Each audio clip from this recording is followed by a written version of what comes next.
तो टीएमसी पहले अलग हुई थी, आज के इस विरोध प्रदर्शन में समाजवादी पार्टी शामिल नहीं हुई।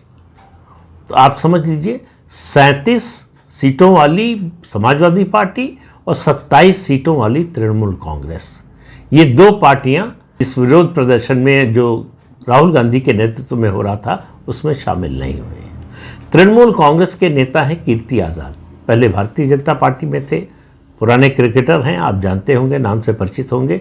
इस समय पश्चिम बंगाल से लोकसभा सदस्य हैं।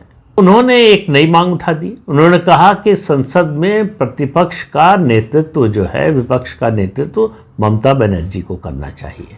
ये सीधे सीधे राहुल गांधी के नेतृत्व में अविश्वास है।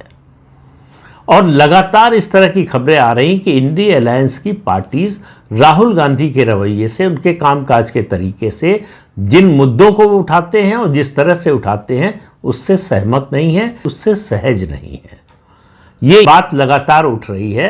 राहुल गांधी पर यह अलग बात है कि इसका कोई असर नहीं होता, लेकिन कांग्रेस में दूसरे लोगों को बात समझ में आ रही है। और विपक्षी दलों के दूसरे नेताओं की तो बात ही छोड़ दीजिए, कांग्रेस के अंदर बड़ी बेचैनी है कि संसद का सत्र चल रहा है, हम अपनी कोई बात रख ही नहीं पा रहे हैं।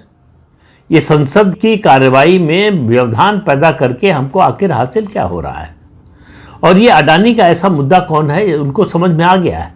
जो शुरुआती खबर आई थी उससे जरूर उनको लगा था कि बड़ा मुद्दा हाथ लग गया है। जैसे जैसे उसकी डिटेल, उसका विवरण सामने आया, पता चला कि ये तो सिर्फ गोल है, पैर पर कुल्हाड़ी मार ली है अपने ही राहुल गांधी ने।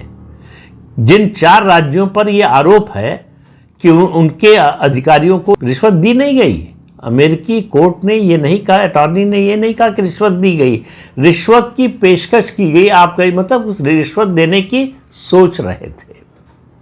वो चारों राज्य गैर भाजपा शासित राज्य थे, तो भाजपा पर आरोप कहीं से नहीं लगता, केंद्र सरकार पर नहीं लगता, प्रधानमंत्री पर नहीं लगता, भाजपा की किसी सरकार या मुख्यमंत्री पर आरोप नहीं लगता। तो राहुल गांधी मुद्दा क्या उठा रहे हैं? तो इस मुद्दे से वो प्रधानमंत्री नरेंद्र मोदी को कैसे घेरेंगे? ये विपक्ष के नेताओं को समझ में आ गया, ये कांग्रेस के ज़्यादातर नेताओं को समझ में आ गया, ये गलत मुद्दा है, सिर्फ राहुल गांधी को समझ में नहीं आया।